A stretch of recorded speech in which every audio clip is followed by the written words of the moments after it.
ஓம் நமச்சிவாய. தனம் தரும், கல்வி தரும், ஒரு நாளும் தளர்வு அறியா மனம் தரும், தெய்வ வடிவும் தரும், நெஞ்சில் வஞ்சமில்லா இனம் தரும், நல்லன எல்லாம் தரும், அன்பர் என்பவருக்கே கணம் தரும், பூங்குழலால் அபிராமி கடைக்கண்களே. என் அன்பு தனுசு ராசி நண்பர்களுக்கும் தோழிகளுக்கும் பிள்ளைகளுக்கும் பெரியோர்களுக்கும் வணக்கம். இதுவரைக்கும் எல்லா வீடியோலையும் இது முக்கியமான வீடியோ அப்படின்னு சொல்லி ஆரம்பிப்போம். இந்த வீடியோ மிக முக்கியமான வீடியோங்க.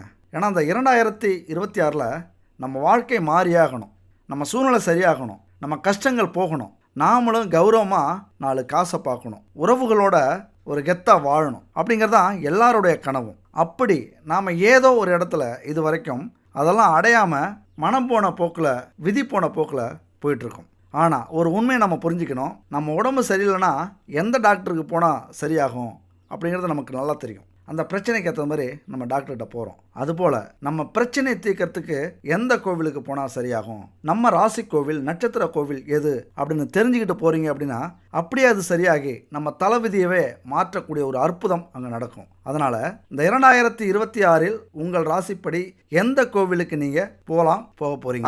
அதுக்கு முன்னாடி உங்கள் கூட இந்த விஷயத்தை நான் பகிர்ந்துக்கிறேன். இது ஒரு விளம்பரம் தான். இங்கே நம்ம வாழ்க்கையில் எவ்வளதோ பொருட்கள் கடையில் வாங்குகிறோம், அது கலப்படம் இல்லாமல் தரத்தோட நியாயமான விலையில இருக்கா அப்படின்னா அது சந்தேகம்தான். ஆனால் இந்த நம்பருக்கு கான்டெக்ட் பண்ணுங்க 9043688626. Good baby. பல விதமான பூஜை பொருட்கள் இருக்கு. பஞ்சகாவிய விளக்கு, பஞ்சகாவிய சாம்பிராணி, அகர்பத்தி, அதுபோல பஞ்சதீப எண்ணெய், இவங்க செக்கில் ஆட்டின எண்ணெய்களை வச்சு தீப எண்ணெய் பயன்படுத்திட்டு இருக்காங்க. பச்சரிசி மாவால கோலை கட்டி கோலம் போடுற, நம்மளாம் அரைச்சி கோலம் போடுவோம். 9 விதமான பூஜை பொருட்களை கலந்து பச்சரிசியால கோலமாவு கட்டி கோலமாவு பவுடரு, இவங்க இயற்கையான தானியங்களை வச்சு பல விதமான லட்டு செஞ்சு கொடுக்குறாங்க. இப்படி பல பூஜை பொருட்கள் இவங்கள்ட்ட இருக்கு. கடவுள் தானே அப்படின்னு கலப்படமான பொருளை நம்ம வாங்கி பயன்படுத்தும் போது அதற்கான முழு பலனை நம்ம அனுபவிக்க முடியாது. கண்டிப்பா கலப்படம் இல்லாத பொருளா இருக்கணும். கலப்படம் இல்லாம தரத்தோட பாரம்பரியமான முறையில செய்யப்பட்ட புதுமையான பூஜை பொருட்களும் அதுபோல பாரம்பரியமான முறையில் தயாரிக்கப்பட்ட உணவுப் பொருட்களும் இவங்க செஞ்சு கொடுத்துக்கிட்டு இருக்காங்க. உங்களுக்கு நம்பிக்கை இருக்கும் பட்சத்தில் இவங்கள்ட்ட கான்டாக்ட் பண்ணி இந்த பொருளை வாங்கி பயன்படுத்தி பாருங்க. கண்டிப்பா உங்களை திருப்திப்படுத்தும். அதனால ராசிக்கு ஒரு நாயகன் இருக்காங்க, நட்சத்திரத்துக்கு ஒரு நாயகன் இருக்காங்க. அவங்களெல்லாம் ஒன்று சேர்த்து செயல்பட வைக்கக்கூடிய மனிதர்களுக்கு நல்ல பலனை கொடுக்கக்கூடிய வல்லமை கோவில்களுக்கு மட்டுமே உண்டு. ஞானிகளுடைய சித்தர்களுடைய ஜீவசமாதியும் அவங்க வாங்கின வரங்களும் அதனுடைய சக்தியும் கதிர்வீச்சியும் அந்த கோவிலே இருக்கும். அங்க நம்ம போகும்போது அதெல்லாம் நமக்கு கிடைக்கும் அப்படிங்கிறது தான் கோவில்கள். அந்த வகையில ஒவ்வொரு ராசி நண்பர்களும் தோழிகளும் என்ன குணத்தோட பிறப்பாங்க, என்ன குணத்தோட இருப்பாங்க, ஒவ்வொரு ராசிக்கும் ஒவ்வொரு விதமான இறை வழிபாடு உண்டு, ஒவ்வொரு விதமான அதிபதிகள் அதாவது தெய்வங்கள் உண்டு. எல்லாரையும் நம்ம போய் கும்பிட்டு இருக்க முடியாது. எல்லாரையும் கும்பிட்டாலும் அதற்கான பலன் கிடைக்கிறத விட நம்ம ராசிக்கான, நம்ம லக்னத்துக்கான, நம்ம நட்சத்திரத்துக்கான தெய்வங்களை கும்பிடும்போது, கோவில்களுக்கு போகும்போது அதனுடைய எனர்ஜி நமக்கு கண்டிப்பா கிடைக்கும். அதனுடைய கதிர்வீச்சு தாக்கம் நமக்கு கண்டிப்பா கிடைக்கும். அது நமக்கு வாழ்க்கையில முன்னேறத்துக்கு ரொம்பவே உதவியா இருக்கும். அதனால ராசிகளுடைய ஆதிக்கம் எப்படி இருக்குமோ அது மாதிரி நட்சத்திரங்களுடைய ஆதிக்கத்தையும் நம்ம தெரிஞ்சுக்கணும். அது மாதிரி லக்னங்களுடைய ஆதிக்கத்தையும் நம்ம தெரிஞ்சுக்கணும். அப்ப தெரிஞ்சுக்கும் போது துல்லியமா நம்முடைய வாழ்க்கை எந்த காலகட்டத்தில் என்ன நடக்கும் வாழ்க்கைக்கு நல்லாவே தெரிஞ்சுக்கலாம். அந்த வகையில கோவில எப்படி முன்னோர்கள் நமக்கு கொடுத்தாங்களோ அது மாதிரி நட்சத்திரத்தின்படி என்ன கோவிலுக்கு நம்ம போகணும், எந்த தெய்வத்தை வணங்கணும், எந்த தெய்வத்துக்கு நம்ம விரதம் இருக்கணும், எந்த தெய்வத்தை நம்ம மந்திரம் சொல்லி பூஜிக்கணும், இதெல்லாமே நம்முடைய முன்னோர்கள் நமக்கு வரமா கொடுத்திருக்காங்க. இதுக்கு காரணம் என்ன? ஒவ்வொரு கிரகத்துக்கும், ஒவ்வொரு ராசிக்கும், ஒவ்வொரு நட்சத்திரத்துக்கும் நடக்கக்கூடிய பிரச்சனைகள் என்ன, இதை பொறுத்து தான் அந்தந்த கோவிலுக்கு அந்தந்த பரிகாரத்தை நோக்கி அந்தந்த தெய்வத்தை நோக்கி நம்ம போகணும் அப்படிங்கிற ஒரு சூட்சமம் இதுல இருக்கு. அது மட்டும் இல்ல, நம்ம ராசிக்கான அதிபதி யாரு, நம்ம நட்சத்திரத்துக்கான அதிபதி யாரு, நம்ம லக்னத்துக்கான அதிபதி யாரு, இதை வச்சுக்கிட்டு நம்ம ஷார்ப்பா நமக்கு தேவையான கோவிலுக்கு தெய்வத்தை கும்பிடும் போது அந்த மந்திரத்தை உச்சரிக்கும் போது இன்னும் பலன்கள் பல மடங்கு அதிகரிக்கும். இன்னைக்கு பெரிய பெரிய கோடீஸ்வரர்கள், வாழ்க்கையில ஜெயிச்சவங்க ஆன்மீகத்தோட வழியா மட்டும் இல்லாம தன்னுடைய ஜாதகத்துல ஜோதிடத்துல என்ன சொல்லியிருக்காங்க, எந்த கோவிலுக்கு எந்த தெய்வத்தை எந்த அதிபதியை எப்படி பரிகாரம் செய்யணும், இதை தெளிவா புரிஞ்சுக்கிட்டு தெரிஞ்சுக்கிட்டு போனதாலதான் இன்னைக்கு வாழ்க்கையில ஜெயிச்சிருக்காங்க. இந்த ரகசியத்தை எல்லாருமே சொல்றது இல்லைங்க, இந்த சூட்சமத்தை எல்லாருமே புரிஞ்சுக்கிறது இல்லை. அதை தெளிவா இந்த வீடியோல நம்ம சொல்லியிருக்கோம். கண்டிப்பா உங்க வாழ்க்கையில ஜெயிக்கிறதுக்கு, உங்க தொழில வெற்றி பெறறதுக்கு, உங்க வேலையில பதவி உயர்வை அடையறதுக்கு, உங்க குடும்பத்துல செல்வங்களை சேர்க்கறதுக்கு, வாழ்க்கையில நிம்மதியவும் அமைதியவும் அடையறதுக்கு, அதாவது உங்கள் நட்சத்திரத்துக்கான ராசிக்கான லக்னத்துக்கான கோவிலுக்கு போங்க, தெய்வத்தை கும்பிடுங்க, உங்களது வாழ்க்கை சிறப்பாக இருக்கும். இப்ப தனுசு ராசியை பொறுத்த வரைக்கும் முதல்ல ராசி அமைப்பு எப்படி இருக்கு? உங்க வாழ்க்கையில நீங்க ஜெயிக்கணும் அப்படின்னா உங்களுடைய ஜாதக கட்டம் சரியா இருக்கா? அதற்கு துணையாக இருக்கிறதா? தனுசு ராசியால வாழ்க்கையில ஜெயிக்க முடியுமா அப்படின்னு பார்த்தோம் அப்படின்னா, தனுசு ராசி அப்படிங்கிறது விலங்கினமும் மனித இனமும் கலந்த ராசி. இரண்டுடைய குணமும் உண்டு. இந்த கடவுள் பாதி மிருகம் பாதி அப்படின்னு சொல்லுவாங்கல்ல, அது தனுசு ராசிக்கு தான் பொருந்தும். சில நேரம் சிந்திச்சு செயல்படுவீங்க, அது மனித மூளை. சில நேரம் சிந்திக்காமலே செயல்பட்டு சங்கடத்தை, பிரச்சனையை, கஷ்டங்களை சந்திப்பீங்க, இது மிருக மூளை. அதனாலதான் மனிதன் மிருகம் கலந்த ஒரு சின்னமாக தனுசு ராசிக்கு இருக்கும். மிதுனத்துக்கும் கன்னிக்கும், அதாவது தனுசு ராசிக்கு 7ஆம் வீட்டுக்கும் 10ஆம் வீட்டுக்கும் உடைய புதன் திரிகோணாதிபத்தியம் இல்லாததால இந்த லக்னக்காரர்களுக்கு, ராசிக்காரங்களுக்கு புதன் பகவான் பலமிழந்து காணப்படுவார். பலமிழந்து காணப்படுவார் அப்படின்னா புதன்னா யாரு? புத்திக்கு, அறிவுக்கு, சிந்தனைக்கு, நம்ம யோசிக்கிறோம்ல, அதுக்கான அதிபதி புதன் பகவான். அதனால திரிகோணாதிபத்தியம் அடையறதுனால உங்களது அறிவு, ஆற்றல் நிறைய இருந்தாலும் ஆனா அதனுடைய பலனை உங்களால் அனுபவிக்கிறது கஷ்டமா இருக்கும். ரொம்ப போராட்ட வாழ்க்கையா இருக்கும். எப்படி சிந்திச்சு நீங்க ஒரு வேலையில இறங்கினாலும், தொழில இறங்கினாலும், செயல்ல இறங்கினாலும் சில சங்கடங்களை சந்தித்தே ஆக வேண்டும். சங்கடங்களையும் கஷ்டங்களையும் துன்பங்களையும் பார்க்காம உங்களால அந்த விஷயத்துல ஜெயிக்கவே முடியாது. இந்த அறிவால, இந்த ஆற்றலால சமுதாயத்தில் உங்களுக்கு அங்கீகாரம் கிடைக்காம போயிடும், புகழ் கிடைக்காம போயிடும். உங்களது அங்கீகாரத்தையும் புகழையும் அடுத்தவர் தட்டி பறிக்கக்கூடிய வாய்ப்புகள் அப்பப்ப நடக்கிறது நீங்க கவனிக்கலாம். என்னதான் நீங்க அறிவோட யோசிச்சாலும் அது பயன்படுத்தக்கூடிய இடம் உங்களுக்கு அமையாது. உங்களது திறமைக்கு வேலை அமையாது, உங்களது திறமைக்கு தொழில் அமையாது, உங்களது திறமைக்கான களம் அமையாம ரொம்ப தடுமாறுவீங்க வாழ்க்கையில. ஏன்னா எல்லாமே இருக்கும், அறிவு இருக்கும், ஆற்றல் இருக்கும், தன்னம்பிக்கை இருக்கும், விடாமுயற்சி இருக்கும். ஆனாலும் அதற்கான முழு பலனையும் உங்களால் அடைய முடியாமல் உங்களது புகழெல்லாம் மங்கி போய் கிடக்க வாய்ப்புகள் உண்டு. ஏன்னா தனுசு ராசிக்கு 4இல் புதன் வந்தால் இயல்பாகவே அது நீச்சமாக மாறி போகும். நீச்சம் அப்படின்னா அந்த புதன் பகவான் அவருடைய குணத்துக்கு ஏற்றது மாதிரி, பலத்துக்கு ஏற்றது மாதிரி செயல்பட முடியாம போயிடும். அதனால இந்த லக்னத்துல புதனின் செயல்பாடு கொஞ்சம் திருப்தி இல்லாம இருக்கும். இந்த ராசியில புதன் திருப்தி அளிக்க மாட்டார். அதான் சொன்ன, புதன்னா புத்திக்காரகர். என்னதான் சிந்திச்சு செயல்பட்டாலும் அதற்கான பலனை உங்களால அடைய முடியாது. இதுதான் விதி. அப்படிங்கும்போது நீங்க அவ்வளவுதான் வாழ்க்கை, இப்படிதான் நாங்க இருப்போமா, எப்பொழுதுமே எங்களது புத்தியால நாங்க ஜெயிக்க முடியாதா, வாழ முடியாதா, வளர முடியாதா அப்படின்னா இருக்கவே இருக்கான் இறைவன். ஆன்மீகம், பல கோவில்கள் இருக்கு, பல பரிகாரங்கள் இருக்கு. அதை தேடி போகும்போது அத்தனையும் உங்களால மீட்டு வர முடியும். குரு புதன் 2 பேருமே நண்பர்களாக இல்லாதால மிதுனம் கண்ணில இருக்கிற புதனும் தனுசு மீனத்துல இருக்கிற குருவும் உங்களுக்கு பிரச்சனைகளை கொடுப்பார்கள். அதாவது தனுசு ராசிக்கு பிரச்சனைகளை கொடுக்கக்கூடியவர்களாக இவர்கள் இருக்க அதிக வாய்ப்பு இருக்கு. ஏன்னா தனுசுவின் லக்னாதிபதி குரு 7ல இருந்தா தாம்பத்திய சுகத்துல கொஞ்சம் பிரச்சனையை கொடுப்பார், கொஞ்சம் திருப்தியை கொடுக்க மாட்டார். அடிக்கடி உங்களது துணைக்கு பிரச்சனையை கொடுக்கக்கூடியதாக இருக்கு. 2 பேருக்கும் அடிக்கடி பிரச்சனை வரும், தாம்பத்திய சுகம் கிடைக்காது. உங்க வாழ்க்கையில தாம்பத்திய சுகம் கிடைக்கல அப்படின்னா நீங்க எதெல்லாம் ஜெயிக்கணும்னு நினைக்கிறீங்களோ அங்கெல்லாம் தடைகள் ஏற்பட்டுக்கிட்டே இருக்கும், பிரச்சனைகள் வந்துகிட்டே இருக்கும். உங்களது துணையினுடைய ஒத்துழைப்பு இல்லாம உங்களால வாழ்க்கையில முன்னேறவே முடியாது. இன்னும் சொல்ல போனா அந்த தலைப்புக்கு காரணம் ஜெயிக்கிறது, அந்த ஜெயிக்கிறதே கஷ்டமாயிடும். அது மாதிரியான அமைப்பு இருக்கும்போது குரு பகவானை நீங்க எப்பொழுதுமே மனசுல வச்சுக்கணும். இங்கதான் எந்தெந்த கிரகமெல்லாம் நமக்கு வீக்கா இருக்கோ அந்த கிரகத்தை நம்ம கும்பிட ஆரம்பிச்சிடணும், அந்த கிரகத்தை நம்ம மனசுல வச்சுக்க ஆரம்பிச்சிடணும். 10இல் குரு இருக்கும்போது வேலையில இடையூறு, சங்கடங்கள், துரோகங்கள் இதெல்லாம் இருக்கும். ஏன்னா குரு இருந்தாலே நல்லதுன்னு சொல்லுவாங்க. குரு பார்க்க தான் கோடி நன்மை, குரு இருந்தா அந்த அளவுக்கு நல்லதில்லை சில இடத்துக்கு. அப்ப 10இல் குரு வரும்போது வேலையில ரொம்ப கஷ்டத்தை கொடுப்பார், போராட்டத்தை கொடுப்பார், துரோகத்தை கொடுப்பார். இங்கெல்லாம் வழக்கமா உழைக்கிறத விட ஒரு 10 மடங்கு, ஒரு 25 மடங்கு அதிகமா நீங்க உழைக்கணும். அப்பதான் உங்க வாழ்க்கையில உங்களால ஜெயிக்க முடியும். அது ஏன் எங்களுக்கு மட்டும் அப்படின்னா அதுதான் தனுசு ராசி நண்பர்களுடைய அமைப்பு. நல்லாவே கவனிச்சிருப்பீங்க, எதுவுமே உங்களுக்கு ஈஸியா கிடைக்காது. பல போராட்டங்கள், அவமானங்கள், துன்பங்கள், கஷ்டங்கள், துயரங்கள், எதிர்ப்புகள், துரோகங்கள் இதெல்லாம் சந்திச்சாதான் ஒரு விஷயத்துல உங்களுக்கு வெற்றியே கிடைக்கும். அதுதான் உங்களுக்கு திருப்தியாகவும் இருக்கும், ரொம்ப சந்தோஷப்படுவீங்க. ஒவ்வொரு வெற்றிக்கும் பின்னாலும் கஷ்டங்கள், துன்பங்கள் இருக்கும். ஒவ்வொரு வெற்றிக்கு அப்புறம் சொர்க்கமும் இருக்கும். தனுசு ராசிக்கு 5ஆம் இடம் பூர்வ புண்ணியஸ்தானம், 5க்கு 5ஆன இடம் சிம்ம ராசி, சிம்மம் வருகிறது. அப்ப அதிர்ஷ்டம், பாக்கியம், பூர்வ புண்ணியத்தின் அளவு, செழிப்பு, செல்வம் இதெல்லாம் வழக்கமாவே தனுசு ராசி நண்பர்களுக்கும் தோழிகளுக்கும் உண்டு. இந்த இடத்துல குரு வரும்போது உங்களை சாதகமா பயன்படுத்த ஆரம்பிச்சிருவார், அவருக்கு சாதகமா. ஏன்னா குரு அப்படின்னாலே செல்வங்களுக்கு அதிபதி. அப்ப எல்லாத்தையும் அவர் கொடுக்க அதற்கான முயற்சியை உங்களை செய்ய வைப்பார். அதனால திரிகோணத்தில் குரு அனுகூலத்தை செய்வார், நல்லது செய்வார். 11ல எல்லா கிரகங்களும் நன்மையை செய்ய வைக்கும். லக்னத்துக்கு 11ஆம் இடம் எல்லா கிரகங்களும் நன்மையை தான் செய்யும். குடும்பம், பொருளாதாரம் இதெல்லாம் சொல்லக்கூடிய 2ஆம் வீட்டில் குரு நல்ல அனுகூலமான பலன்கள் கிடைக்கும். இப்ப தனுசு ராசிக்கு சூரியன், சந்திரன், செவ்வாய் இந்த கிரகம்லாம் நட்பு வீடாக இருக்கும். உங்க ஜாதக கட்டத்தை பாருங்க. சூரியன், சந்திரன், செவ்வாய் இதெல்லாம் நட்பு வீடு. அதே நேரத்தில் புதன், சனி, சுக்கிரன் இதெல்லாம் எதிரி வீடு. அப்போ உங்க ஜாதக கட்டத்துக்கு யாரெல்லாம் எதிரி பாருங்க.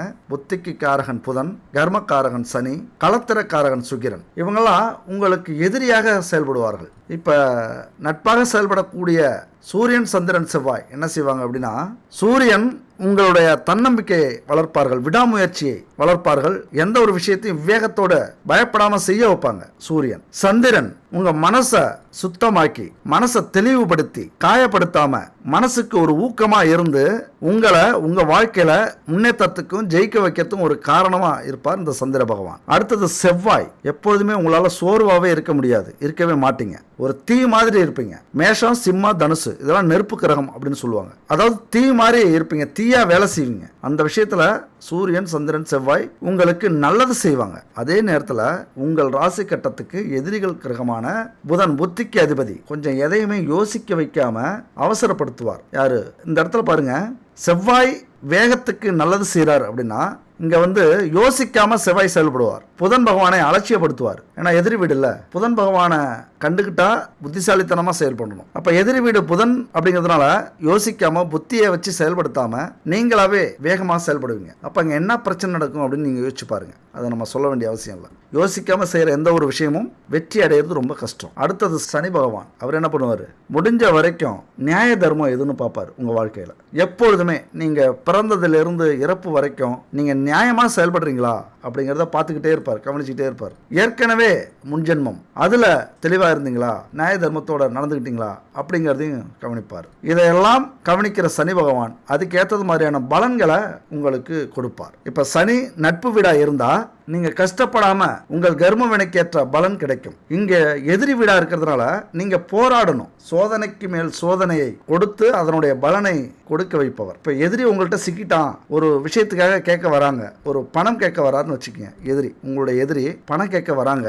நீங்க சனி பகவான் அப்படின்னு வச்சுக்கோங்க. என்ன பண்ணுவீங்க? டக்குன்னு எடுத்து கொடுத்துருவீங்களா? இருக்கிற பையெல்லாம் தீர்த்துட்டு அவங்கள மன்னிப்பு கேட்க வச்சு அவமானப்படுத்தி அவங்க செஞ்ச தவற உணர வச்சு அதுக்கப்புறம் தானே பலனை கொடுப்போம். அது மாதிரி தான் சனி பகவான் உங்க வாழ்க்கையில. சனி பகவான் எதிரி வீடு. நியாய தர்மம்லாம் சரியா இருக்கான்னு நோண்டிக்கிட்டே இருப்பாரு. ஒருத்தனை பிடிக்கலன்னா நம்ம அப்படி டார்ச்சர் பண்ணி வேலை வாங்குறோமோ அந்த மாதிரி ஒவ்வொரு விஷயத்தையும் அதிகமா பிரச்சனையை கொடுத்து போராட வச்சு அப்புறம் தான் பலனை கொடுப்பார் சனி பகவான். அடுத்தது சுக்கிரன். சுக்கிரன் எதிரியா இருக்காரு. இங்க சுக்கிரன் என்ன பண்ணுவாரு? களத்திரக்காரகன். சொகுசு வாழ்க்கை, உல்லாச வாழ்க்கை, குடும்பத்துல இல்வாழ்க்கை, தாம்பத்திய வாழ்க்கை, காமம், காதல் இதெல்லாம் ரொம்ப போராட்டத்தை கொடுப்பார். இங்க புதன் பகவானும் எதிரியா இருக்காரு, சுக்கிரனும் எதிரி. அப்ப புத்தியை பயன்படுத்தாமலேயே உங்க கணவன்கிட்ட, உங்க மனைவி கிட்ட, காதலை கிட்ட சண்டை போடுவீங்க, பிரச்சனை பண்ணுவீங்க. குடும்ப வாழ்க்கை இரவெல்லாம் சுகமா இருக்காது. அப்ப என்ன நடக்கும்? இந்த மாதிரி பிரச்சனை நடக்கும்போது அடுத்த உறவை, கள்ள உறவை, ரகசிய உறவை ஏற்படுத்தக்கூடிய அமைப்பு உருவாகிடும். அப்ப இந்த புதன், சனி, சுக்கிரன் இவர்களுடைய ஆசி கண்டிப்பா உங்களுக்கு தேவை. எப்படி பார்த்தாலும் யாரை வணங்குறீங்களோ இல்லையோ, முதல் தெய்வம் குலதெய்வத்தை வணங்க. இரண்டாவது 9 நவக்கிரகங்களும் நம்ம வாழ்க்கையில ரொம்ப முக்கியமான கிரகங்கள். அதனுடைய குணங்கள் தான் நம்ம வாழ்க்கையில ஆதிக்கம் செலுத்துது. நாம செய்யற ஒவ்வொரு நல்லதுக்கும் ஒவ்வொரு கெட்டதுக்கும் காரணம் நம்மளா இருந்தாலும் ஆனால் நம்மளை செய்ய வைக்கிறது இந்த கிரக அமைப்புகள் தான். அதனால என்னைக்குமே அவர்களுடைய ஆசி, இந்த கிரகங்களுடைய ஆசி நமக்கு தேவை. அதனால சூரியன், சந்திரன், செவ்வாய் வலுப்பெற்று இருக்கும்போது நான் சொன்னது மாதிரி எல்லாமே நல்லதாவே நடக்கும். செல்வங்கள் கிடைக்கும், ஐஸ்வர்யங்கள் கிடைக்கும், வாழ்க்கையில ஜெயிச்சுக்கிட்டே இருப்பீங்க. வெற்றி மேல் வெற்றி, வெற்றி மீது வெற்றி உங்களை சேரும். அதை கொடுக்கிற பெருமை எல்லாம் இந்த கிரகங்களை சேரும். ஆனால் அதே நேரத்தில் சனி சுக்கிரனும் எதிரியாக செயல்பட்டாலும் சூரியன், சந்திரன், செவ்வாயோட சேரும்போது உங்கள் வாழ்க்கையில் எல்லாமே நல்லதாக நடக்க ஆரம்பிச்சிடும். இங்கே ஒரு மனித குணம்தான், நல்லவனோட நல்லவன் சேர்ந்தா என்ன நடக்கும் அப்படின்னு நமக்கு தெரியும், சொல்ல வேண்டியதில்லை. கெட்டவனோட கெட்டவன் சேர்ந்தா என்ன நடக்கும் அப்படின்னு சொல்ல வேண்டியதில்லை. அங்கேயும் என்ன நடக்கும்னு நமக்கு தெரியும். ஆனால் நல்லவனோட கெட்டவன் சேரும்போது, கெட்டவனோட நல்லவன் சேரும்போது என்ன நடக்கும் அப்படின்னு நம்மளால தெளிவாக சொல்ல முடியுமா? முடியாது. 2 பேருடைய வலிமையை பொறுத்து இருக்கு. நல்ல எண்ணம் ஜெயிக்குதா, அங்கே கெட்ட எண்ணம் ஜெயிக்குதா, அதெல்லாம் ஜெயிச்சதுக்கு அப்புறம் தான் நமக்கு தெரியும். அது மாதிரி நல்ல கிரகங்களும் கெட்ட கிரகங்களும் சேரும்போது உங்கள் வாழ்க்கையில் நடக்கிறத வச்சு தான் நீங்கள் முடிவு பண்ண முடியும். நமக்கு நல்லது நடக்குதா, கெட்டது நடக்குதா, இது நல்ல கிரகங்களோட சேர்ந்திருக்கா இல்லை கெட்ட கிரகங்களோட சேர்ந்திருக்கா அப்படின்ட்டு. அதுபோல் லக்னாதிபதியும் 4 கூடையவனும் குருவாக இருக்கிறதுனால பலரும் பேர் அறிஞர்களாக திகழக்கூடிய வாய்ப்பும் உண்டு. 4ஆம் வீட்டுக்கு உரியவர். 4ல் புதனுக்கு நீச்சமும் சுக்கிரனுக்கு உச்சமும் இருக்குது. 4ஆம் வீட்டில் புதனுக்கு நீச்சம் அப்படின்னா புத்திக்கு காரகன் புதன் கொஞ்சம் நீச்சமா இருக்காரு, சுக்கிரன் உச்சமா இருக்காரு. பொருளாதாரத்துல உங்களால முன்னேற்றத்தை அடைஞ்சாலும் அது புகழா வந்து சேராது, உங்களை பெருமைப்படக்கூடிய அளவுக்கு வந்து சேராது. நல்லா புரிஞ்சுங்க. சுக்கிரன் உச்சமா இருக்காரு, புதன் நீச்சமா இருக்காரு. புதன் உச்சமாக இருந்தார்னா உங்களுக்கு சேரக்கூடிய செல்வம் உங்கள் பெயரையும் புகழையும் தூக்கி நிறுத்தும். புதன் நீச்சமாக இருந்து சுக்கிரன் உச்சமாக இருக்கிறதுனால உங்களுக்கு செல்வம் சேரும், பணம் சேரும், பொருள் சேரும், சொத்து சேரும், வாகனங்கள் சேரும், வீடு கட்டுவீங்க. ஆனால் புகழை கொடுக்குமா அதனால அப்படின்னா கேள்விக்குறிதான். அது நீங்கள் எடுக்கிற முயற்சியை பொறுத்து இருக்கு, நீங்கள் உழைக்கிற உழைப்பை பொறுத்து இருக்கு. எதன் மூலயமா நீங்கள் முன்னேறீங்க? நல்ல விஷயம் செஞ்சு முன்னேறீங்களா அல்லது சட்டத்துக்கு புறமா கெட்டதை செஞ்சு முன்னேறீங்களா? அதை பொறுத்து தான் உங்களுக்கு அந்த செல்வத்தால் கிடைக்கக்கூடிய புகழும் இகழ்வும் இருக்கு. அடுத்து பார்த்தோம்னா ஜாதகத்தில் 9 கூடைய சூரியனோடு குரு இணைஞ்சா அதுக்கு மேலே எதுவுமே உங்களுக்கு தேவையில்ல. நீங்கள் தான் சிங்கம், நீங்கள் தான் உங்கள் ஊருக்கு கிங்கு, நீங்கள் தான் உங்கள் கட்சிக்கு தலைவன். சூரியனும் குருவும் இணைஞ்சிருக்கும் போது, ஏன்னா எதற்கு மஞ்சா சூரியன் கிரகத்திலே முதல் கிரகம், நம்பர் 1. எல்லா செல்வங்களையும் கொடுக்கக்கூடிய குரு 2 பேரும் இணைஞ்சாங்கன்னா சொல்லவா வேணும். அதுபோல செவ்வாயோட குரு இணைஞ்சா எந்த ஒரு நிறுவனத்திலையும் மேலாண்மையாளர், சிஇஓ, இப்படி தலைமை பொறுப்புகளை அடையக்கூடிய தகுதி உங்களுக்கு கிடைச்சிடும். அரசியல்லாம் புகுந்து விளையாடுவீங்க. எம்பி, எம்எல்ஏ, மந்திரி, பெரிய பெரிய அதிகாரிகள் உங்களை கேட்டுதான் நடக்கக்கூடியவராக இருப்பீங்க. அதே நேரத்தில் சந்திரனும் இணைஞ்சா பெரும் செல்வந்தராக மாறக்கூடிய வாய்ப்பு, கோடீஸ்வர யோகமாக வரக்கூடிய வாய்ப்பு, உங்க வாழ்க்கையில ஜெயிக்கக்கூடிய வாய்ப்பை கொடுக்கும் சந்திரன் இணையும் போது. இதெல்லாம் இல்லை அப்படின்னா என்ன நடக்கும் அப்படின்னு பாருங்க. வாழ்க்கையில் எது இருந்தாலும் இல்லாத மாதிரியான அமைப்பை கொடுத்து விடும். பல கஷ்டங்களை, துன்பங்களை, துயரங்களை நம்ம பார்த்தே ஆகணும். எப்பொழுதுமே ஒன்று கவனிச்சிருக்கலாம், குதிரைக்கு சக்தி அதிகம், மனிதனுக்கு சிந்தனை வளம் அதிகம். வில்லுக்கு எதிரி அழிக்கிற தன்மை இருக்கு. ஆக சிந்தனை வளம், உடல் வளம், எதிரியை வீழ்த்தக்கூடிய தகுதி உங்க ராசிக்கே, உங்க சின்னத்துக்கே இருக்கு. அதனால என்னதான் உங்களது கௌரவம் போனாலும், என்னதான் நீங்க வாழ்க்கையில தோல்வி அடைஞ்சாலும், என்னதான் நீங்க கஷ்டங்கள் துன்பங்களை நீங்க அடைஞ்சாலும், அவமானத்தை அடைஞ்சாலும், இந்த தனுசு ராசிங்கிற கெத்து என்னைக்குமே போகாது. கடுகு சிறுத்தாலும் காரம் குறையாது அப்படிங்கிற பழமொழிக்கு ஏற்றது மாதிரி வாழ்நாள் முழுக்க அந்த கெத்தோடே வாழக்கூடியவர்கள் தனுசு ராசி நண்பர்களும் தோழிகளும். வாழ்க்கையில கஷ்டங்கள் துன்பங்கள் இருக்க தான் செய்யும். ஜாதகத்துல 9 கிரகங்களும் உச்சம் பெற்று விடாது, முன்ன பின்னதான் இருக்கும். ஏன்னா 9 கிரகமும் உச்சம் பெற்று விட்டா அவன் மனுஷனா இருக்க மாட்டான், உலகத்தை அடக்கி ஆளும் ஒரு அரக்கனாகத்தான் இருப்பாங்க. அதனால இறைவன் அந்த தவறெல்லாம் செய்ய மாட்டார். யாருக்கு என்ன, எப்படி, எதை கொடுக்கணும் அப்படின்னு தெளிவா ஜாதக கட்டத்தில் கொடுத்து வச்சிருவார். அதன்படிதான் நம்ம ஆடுறதும், அடங்கி இருக்கிறதும், சோர்ந்து இருக்கிறதும், முயற்சி பண்றதும், வெற்றி அடையிறதும், தோல்வி அடையிறதும், அவமானத்தை சந்திக்கிறதும், இது எல்லாமே இந்த கிரக அமைப்பை பொறுத்து தான் இருக்கு. இந்த புகழ்பாடி காக்கா பிடிச்சி காரியம் சாதிக்கிறது தனுசு ராசியை பொறுத்த வரைக்கும் சுத்தமா பிடிக்காது. அதே நேரத்தில் எதையுமே நினைக்காம சிந்திக்காம செயல்படக்கூடிய அமைப்பு உண்டு. இந்த விஷயத்துல மட்டும் நீங்க கொஞ்சம் எச்சரிக்கையா இருக்கணும். இதனால என்ன நடக்கும் அப்படின்னா வாழ்க்கையவே கொஞ்சம் கஷ்டமாக கொண்டு போகிற சூழ்நிலையை உருவாக்கிடும். உங்களாலே உங்களது வாழ்க்கை ஒரு இக்கட்டான சூழ்நிலையை கொண்டு போய் நிறுத்தும். அப்போ எதிரிகளுடைய பலத்தை அறியாமல் எதிர்க்க துணிவிங்க. இங்கே தான் சிக்கல். தனுசு ராசின்னா ஏன் இவ்வளோ கஷ்டப்படுறோம்? இதுவும் ஒரு காரணம்.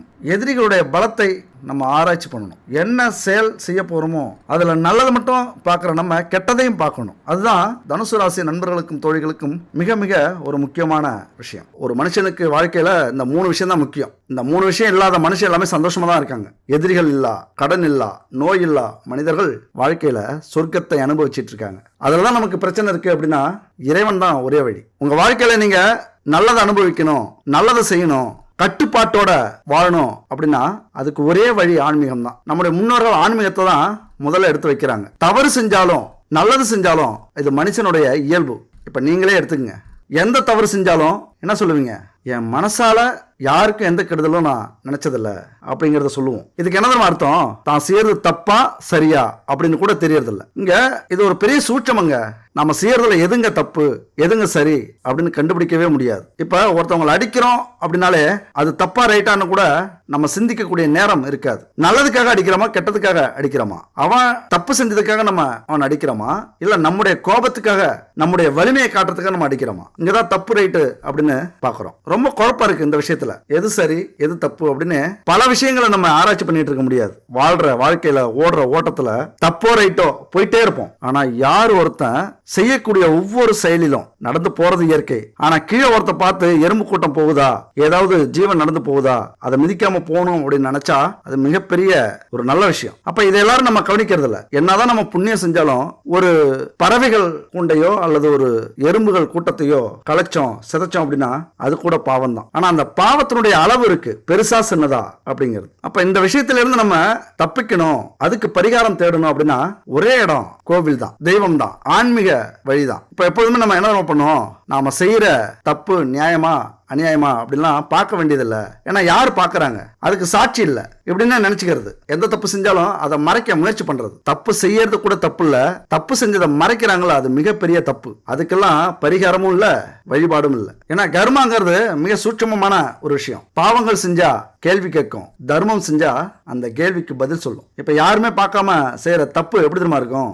ஒரு கோவில்ல ஒரு மனுஷன் வரிசையில் நிக்கிறாங்க உண்டியல்ல காசு போடுறதுக்கு. அப்ப அவன் என்ன பண்றான்னா நல்ல நோட்டெல்லாம் எடுத்து வச்சுட்டு பார்த்து அந்த 100 ரூபா ஒரு கிழிஞ்ச நோட்டை அந்த உண்டியல்ல போடுறான். பின்னாடி இருந்தவர் ஒருத்தர் கூப்பிட்டு அந்த பணத்தை கொடுக்குறாரு. பணத்தை பார்த்தா 500 ரூபாய். ஆஹா, நம்ம கையால போட சொல்றாரு இந்த பணத்தை அப்படின்ட்டு அந்த 500 ரூபாயும் போட்டுறாங்க. திரும்பி என்னங்க என்ன போட சொல்லிட்டீங்க, நீங்களே போட்டுக்கலாமே அப்படின்னு கேட்கறாங்க. இல்லைங்க அது ஏன் பணம் இல்ல, உங்க பாக்கெட்ல இருந்து கீழே விழுந்தது, அதை நீங்க கவனிக்கல, அதான் எடுத்து கொடுத்தோம் அப்படின்னா. அப்ப கிழிஞ்ச நோட்டை போட நினைச்ச அந்த மனுஷனுடைய 500 ரூபாய் நல்ல நோட்டு உண்டியலுக்கு போயிருக்கு. அப்ப இதுக்கு யார் காரணம்? யாருமே பார்க்கல அப்படின்னு நினைச்சாலும் ஆனா உண்மையாங்க நமக்கு மேல ஒரு சக்தி இருக்கிறது நிரூபிக்கப்படுதுல, அதுதான் வாழ்க்கை. யாருமே பார்க்கல அப்படின்னு நம்ம செய்யற தப்புக்கள் நம்முடைய கர்மாவா அங்க சேர்க்கப்பட்டிருக்கு. இங்க என்ன பிரச்சனை அப்படின்னா எல்லாத்தையும் கடவுள் பார்த்துக்கிட்டு இருக்கார், அதை புரிஞ்சுக்கிட்டோம் அப்படின்னா நம்ம வாழ்க்கையில கெட்டதே செய்ய மாட்டோம். எல்லாரும் என்ன சொல்றாங்க, இதெல்லாம் ஒரு மூட நம்பிக்கை.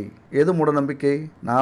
நமக்கு மேல ஒருத்தன் இருக்கான், நாம ஏமாத்தினாலும் இந்த அரசு கவர்மெண்ட் காவல்துறை இதுகிட்ட இருந்து வேணா தப்பிச்சுக்கலாம், ஆனா இறைவன்கிட்ட இருந்து தப்பிக்க முடியாது அப்படிங்கிறது ஒரு மூட நம்பிக்கை. அப்படி சொன்னாதான் நம்மெல்லாம் தப்பு செய்யாம இருப்போம் அப்படிங்கிற மூட நம்பிக்கையா. இதையெல்லாம் உணர்ந்தவங்களுக்கு தான் தெரியும், அனுபவபூர்வமா வாழ்ந்தவங்களுக்கு தான் இதை பத்தி தெரியும். ஒரு சின்ன பிள்ளைத்தனமா இந்த குழந்தைகளை சொல்லுவாங்கல்ல, அங்க போவாதீங்க பேய் இருக்கும், இங்க போவாத பாப்பா பேய் இருக்கும், வேப்பமர உச்சியில பேய் ஆடுது அங்கெல்லாம் போவாத அப்படின்னு குழந்தைய பயமுறுத்துற கதையா இப்ப நம்ம சொல்றாங்க. நம்மளாம் பயப்படாம இருக்கிறதுக்கு இந்த மாதிரி மூட நம்பிக்கைகளை விதைச்சாங்க அப்படின்னு சொல்லுவாங்க. ஆனா உண்மை என்னன்னா நான் சொன்னது மாதிரி அனுபவிச்சாதான் தெரியும். இதையெல்லாமே பகுத்தறிவு அப்படின்னு ஒரு மனுஷனை பண்படுத்தாம என்ன குத்தம் வேணாலும் செய்யலாம், என்ன தப்பு வேணாலும் செய்யலாம், யாருக்கு வேணாலும் கெடுதல் செய்யலாம் அப்படின்னு அவுத்து விட்ட மாடு மாதிரி ஆன்மீகம் இருந்தா மனுஷன் நல்வழியில வாழறதுக்கு ஒரு உதாரணமா இருக்கும். கடவுள் மேல இருக்கான் அப்படின்னு சும்மா சொல்லி வச்சுட்டு போவாங்களா? அன்னைக்கு இருக்கிற சித்தர்கள் ஞானிகள் முனிவர்கள்லாம் நம்மளை பயமுறுத்துறதுக்காக அப்படி சொல்லிட்டு போவாங்களா? அதெல்லாம் உணர்ந்தவங்களுக்கு தான் தெரியும். உணராதவங்க இப்படி தான் சொல்லிக்கிட்டே இருப்பாங்க. 5000 வருஷத்துக்கு முன்னாடியே சொன்ன ஆன்மீகத்தை இன்னைக்கு நிரூபிச்சுக்கிட்டு இருக்காங்க அறிவியலால். நம்ம முன்னாடி சொன்ன மாதிரி அதுக்காக அறிவியல் வேணாம் அப்படின்னு நம்ம இன்னைக்கு சொல்கிறதே இல்லை. ஆன்மீக வழியில் நம்ம அறிவியலை போற்றுவோம். ஏன்னா முன்னாடி பிறந்தது யாரு? ஜோதிடம் இந்த உலகத்துக்கு தாய் தந்தை மாதிரி. அவர்கள் பெற்ற குழந்தை தான் இந்த அறிவியல்லாம். அப்போ இங்கே தாய் தந்தை பெருசா அல்லது பெற்ற குழந்தைகள் பெருசா அப்படின்னு நான் கேட்டுட்டு இருக்க முடியும். வரம் இருந்து ஒரு குழந்தை பெற்றா எப்படி இருக்கும் ஒரு பெற்றோர்களுக்கு? அந்த மாதிரி 5000 வருஷம் வரம் இருந்து பெற்ற குழந்தையாக இந்த அறிவியல் இருக்கலாம்ல.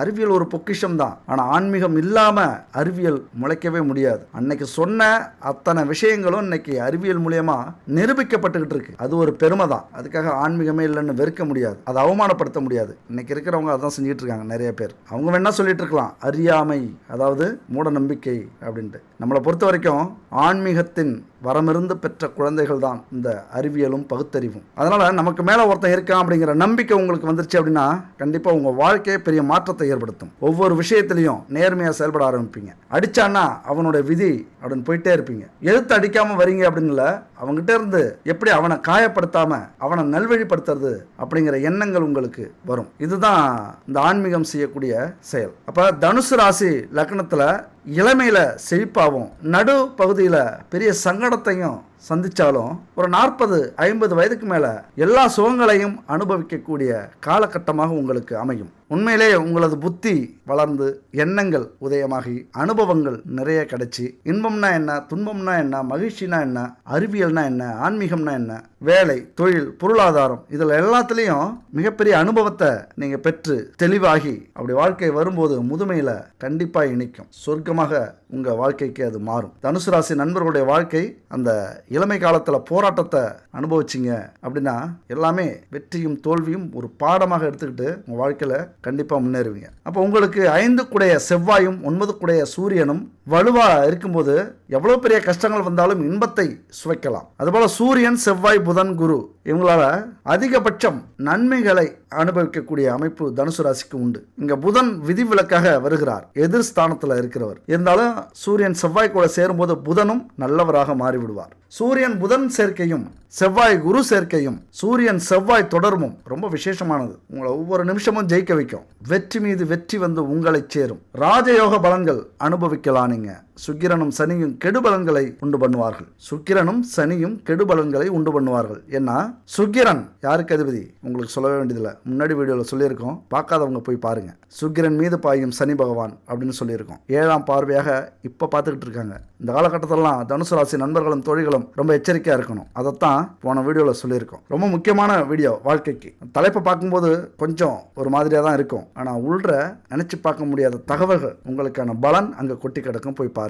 அப்போ உங்களுக்கு சுக்கிரனும் சனியும் கெடுபலன்களை ஏன் கொடுப்பார் அப்படின்னா, சுக்கிரன் எல்லா சுகங்களையும் அனுபவிக்கணும் அப்படின்னு ஆசைப்படுறவர். உலக சுகங்களுக்கு, காதலுக்கு, இல்வாழ்க்கைக்கு, ரகசிய உறவுகளுக்கு, கள்ள தொடர்பு, கல்யாணம், மனைவி, கணவன் இவர்களை பத்தி சொல்லக்கூடிய இடம். இவங்க மேல அபரீத ஆசையை கொடுக்கக்கூடிய ஒரு கிரகம் சுக்கிரன். சனி யாரு? தண்டனையை கொடுக்கக்கூடியவர். சுக்கிரனால நீங்க தவறுகள் செய்யும் போது, துரோகங்கள் செய்யும் போது, கெட்ட வழியில பணத்தை சம்பாதிக்க நினைக்கும் போது சனி பகவான் இங்க நீதிபதியாக மாறி போவாரு. அப்ப கெடுபலன்களை கொடுப்பார். கர்மவினையை அப்ப அனுபவிக்க வச்சிருவார். புதன் பாதக மாரகாதிபதி அப்படிங்கிறதுனால சங்கடங்களை புதனும் தருவார். தனிச்சு நிற்கும் போது யாரு கூடயாவது சேர்ந்தா அவங்களுடைய குணம் இருக்கும் புதனுக்கு. ஆனா தனிச்சின்னார் அப்படின்னா கஷ்டத்தை கொடுப்பாரு. அவருடைய தசை புத்தி காலங்கள்ல அப்ப ரொம்ப எச்சரிக்கையா இருக்கணும். பரிகாரங்களை செஞ்சுக்கிறது ரொம்ப நல்லது. அது மாதிரியான காலகட்டத்தில் தனுசு ராசி நண்பர்களே, தோழிகளே, கொஞ்சம் அலட்சியமா இருக்காதீங்க. எந்த ஒரு விஷயத்தையும் பார்த்து பார்த்து செய்யுங்க. 100 முறை யோசிங்க. அடுத்து 100 முறை யோசிச்சிங்க அப்படின்னா எதுக்கும் பயப்படாதீங்க. தன்னம்பிக்கையோட செயல்படுங்க. அதே நேரத்தில் உழைப்பு ஒன்றே போதும், கடவுளாவது சாமியாவது அந்த வார்த்தைலாம் வேண்டாம்.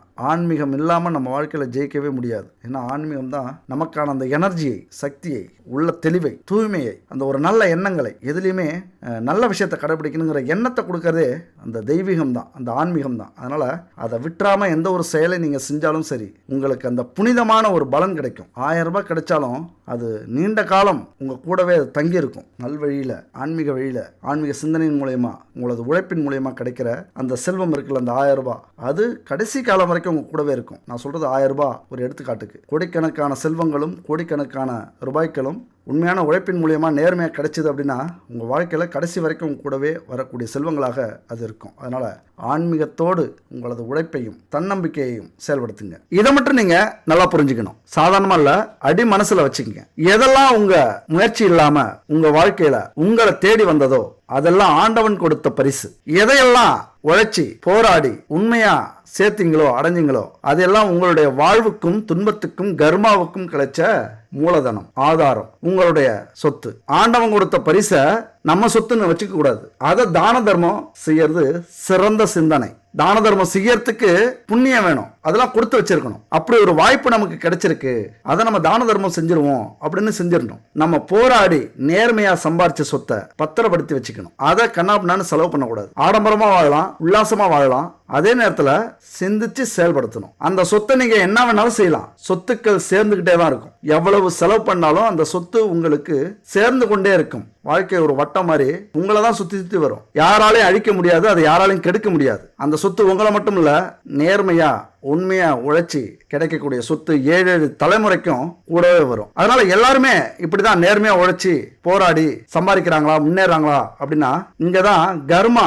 நம்முடைய வாழ்க்கையில முன்னாடி வந்து நிக்குது. கடந்த கால கர்மா எப்படியோ, நாம வாழ்ந்த வாழ்க்கை எப்படியோ, நாம என்ன விதைச்சோமோ அதுதான் இந்த ஜென்மத்துல இந்த வாழ்க்கையில வந்து அமையும். அதனால நம்முடைய செயல்கள் நல்லதை செய்யணும், நல்லதை கொடுக்கக்கூடியதா இருக்கணும், 4 பேருக்கு உதவியா இருக்கணும். அதுக்கு என்ன பண்ணணும்? முதல்ல இறைவன் மேல நம்பிக்கை வைக்கணும், அன்பை செலுத்தணும். இரண்டாவது, எந்த ஒரு பாவ செயலும் செய்யறதுக்கு முன்னாடி சிந்திக்கணும், பயப்படணும். இது எப்போதுமே நமக்கு திரும்பி கிடைக்கக்கூடிய பாவங்கள். அதனால நம்ம வாழ்ற வாழ்க்கையில ஒழுக்கத்துல சிறந்து, யார் எங்க கொண்டு போய் விட்டாலும், எந்த கெட்ட விஷயத்துல சேர்த்து விட்டாலும் நம்முடைய புத்திக்கு வெளில வந்துடணும். இதுதான் இனிமே நடக்கக்கூடிய கர்மாவுக்கு நாம செய்யக்கூடிய நல்ல விஷயங்கள். நமக்கு இனிமே நல்லது நடக்கணும் அப்படின்னா ஒவ்வொரு நிமிஷமும் பார்த்து பார்த்து நடக்கணும். அப்ப இது மாதிரியான விஷயங்களை கடைபிடிச்சோம் அப்படின்னா, புதிய பாவங்களை சேர்த்துக்காம பழைய பாவங்களுக்கு நம்ம அனுபவிக்க ஆரம்பிச்சோம் அப்படின்னா சீக்கிரம் அதை அனுபவிச்சு முடிச்சிடலாம். புதிய கர்மவனையை நம்ம சேர்த்துக்க கூடாது. அப்ப இந்த நிமிஷத்துல இருந்து நீங்க முடிவு பண்ணணும், வாழ்க்கையில ஜெயிக்கணும்,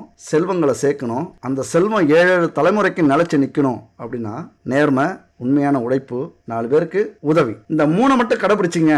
அது கூடவே ஆன்மீக சிந்தனை. ஏன் இது 3க்குள்ளார வராது அப்படின்னா, அது பொதுவாகவே எல்லா விஷயத்திலையுமே இருக்கணும். அப்பதான் அங்க ஒரு திருப்தி கிடைக்கும் நமக்கு. அதனால கடவுள் மேல அன்பு, மரியாதை, நம்பிக்கை இதெல்லாம் வச்சு பாவ செயலை தவிர்த்தோம், ஒழுக்கமா வாழ்க்கையில வாழ்ந்தோம் அப்படின்னா நம்மள யாராலையும் தடுக்க முடியாது, நம்ம ஜெயிக்கிறத யாராலையும் கெடுக்க முடியாது. இதெல்லாம் கடைபிடிக்கணும் அப்படின்னா கடவுள் மேல பக்தி இருக்கணும். அந்த பக்தியை நமக்கு உதவி செய்யும். இந்த கர்மாவுடைய பிடியில சிக்கி இதுதான் தலைவிதி அப்படின்னு கஷ்டப்படாம துன்பப்படாம இந்த விதியவும் இந்த கர்மாவையும் நம்ம நீக்கலாம். நாமளும் நம்ம வாழ்க்கையில ஜெயிக்கலாம். நமக்கான வாய்ப்பும் இன்னும் 100% இருக்கு, கொஞ்சம் கூட குறையல அப்படின்னு நம்பிக்கை இருக்கும்போது கண்டிப்பா உங்க வாழ்க்கையில ஜெயிப்பீங்க. அதுக்குதான் இந்த ஆன்மீக சிந்தனை நம்ம வாழ்க்கையில மிக மிக முக்கியம். இந்த ஜோதிட சாஸ்திரத்துல சொல்லி இருக்கிறது வழிபாட்டு முறைகள் ரொம்ப முக்கியமானது. நம்ம தலையெழுத்த கண்ணாப்னான்னு ஆண்டவன் எழுதி வச்சிருந்தாலும், பிரம்மன் எழுதி வச்சிருந்தாலும், அதை ஒருமுகப்படுத்துறதுக்கு இறைவனே நமக்கு புத்தியவும் கொடுத்திருக்கார், மதியவும் கொடுத்திருக்கார். அதனால அந்த நம்பிக்கையோட